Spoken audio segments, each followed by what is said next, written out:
Good morning, and welcome to the What Inspired Me Today podcast, a podcast created to inspire you to be the very best that you can be. My name is Stephen Matthew, and this is what inspired me today. Good morning, everyone. Thank you so much for joining me on the podcast this morning. I wanted to give a really great shout out to all of those that have subscribed and those that have liked or left comments on the podcast in whichever platform that you are listening through. I greatly appreciate it. What it allows is for the podcast to continue to have more ears listening out, and it expands the reach of it. So I appreciate all of your continued support. Last week, we spoke about Thanksgiving, and we specifically spoke about the art of practicing giving thanks as well as practicing gratefulness.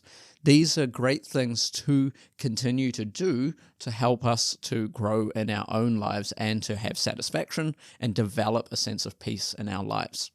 Today, I wanted to talk about the other side of the coin. What happens when we're not grateful? What happens when we're not thankful? It is a trap that we can all fall into, no matter who we are. It is something that we can, if we are not careful, fall into this pit of what is known as comparison.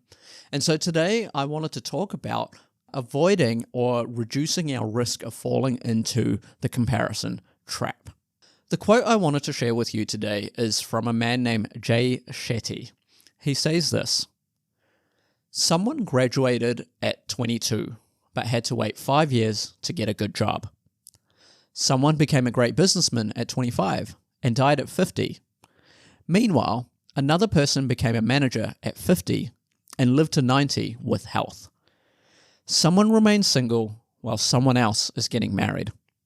All of us in this world work based on our time zone. People around you may appear to be in front of you. Some may appear to be behind you. But everyone is running in their own race within their time. Don't underestimate them or belittle them. They're in their time zone, and you're in yours. Life boils down to each of us waiting for their right moment to act. Then relax. You're not early or late. You're on time." I think this is a powerful quote. It is long, but the area that I wanted to focus on particularly is this. People may appear to be in front of you, some may appear to be behind you, but everyone is running in their own race within their time. So relax. You're not early or late. You're on time for your own journey. This is something that is really important to keep perspective of. We as human beings can very quickly and often, using our senses, using our sight, using our mindset, look at the people around us and very quickly, without even realizing, fall into this comparison trap. Comparison is the thief of joy, as Theodore Roosevelt famously has been quoted with saying. Comparison can rob us of the joy in our own lives, the peace in our own lives. Comparison can lead us to become envious and covetousness, never feeling like we have enough for ourselves. And that leads us in the spiraling of unhappiness and worry and stress and anxiety and ultimately despair because we don't feel like we have enough. So comparison clearly is the opposite of this thankfulness and gratefulness. How then can we avoid it? How can we avoid the pitfalls of falling into that comparison trap? The very first thing that I would ask you is, do you know what triggers your comparison? Are there certain times of the day? Are there certain things that trigger your sense of unhappiness, your sense of enviousness, or comparison, or covetousness? There are certain things that trigger all of us at certain times in our life, at certain moments. Identifying what triggers us can be the first practical step to then making changes in our life so that we can move forward. The really easy scapegoat to comparison in the modern day is our social media. we oftentimes put our best foot forward, and that's natural, right? We want to show what's going on. And so that can, however, fall into the comparison trap. Back in the day, when we didn't have social media, we were trying to keep up with our neighbors, keeping up with the Joneses, trying to get the next best thing, the next best toy, the next best car, the next best house. What triggers it for us now? Are we triggered by the success of our friends or our family or the people around us, our colleagues? Does their success make you feel less than? It is important to identify for yourself what triggers you. In relation to that, the second point would be, when you recognize that trigger, recognize that what people put forward on their exterior might not be what's going on inside. We might see a brand new car or a brand new house, but not realize the loans that people take in order to maintain that facade. We might see someone vacationing or looking like they're smiling in all of their photos, or their families looks perfect, but we don't know what's going on behind the scenes or behind closed doors. So just keep in perspective that the highlight reel might not be a true representation of what's going on in people's life. The third thing is, now I want to be careful with this point, is that money doesn't buy happiness, and it never will. Now, I recognize that money is really important for our day-to-day living. It helps us to be able to attain the things that might give us senses of happiness, but it can never buy happiness. And the reason for that, and the perfect example of that, is all of history.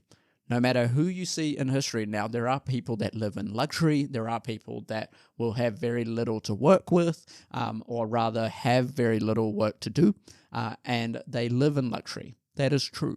But if money bought happiness, there will be no sad rich people in the world. Now, history shows us that is not the case. There are plenty of people that are miserable despite having immense wealth. And so money doesn't buy happiness, but it can buy you certain luxuries. That is important to keep in perspective.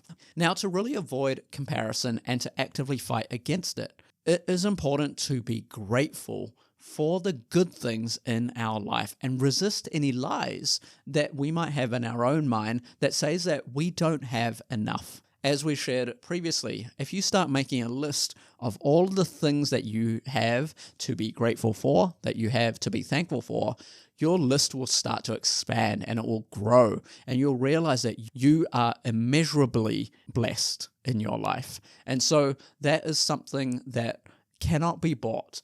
And that sense of peace and that sense of happiness is something that can carry you through to avoid comparison. But if you do find yourself, like I do myself sometimes, finding that we fall into comparison, use that as a motivator. Rather than something that has to be negative, start thinking about that as a positive. So, for example, my friends are now expanding in their own lives. They are getting new jobs, they're getting new houses. Some of them are starting families. These are nothing that I need to be worried about or scared about. Their success is, for me, my success. That's my personal mindset.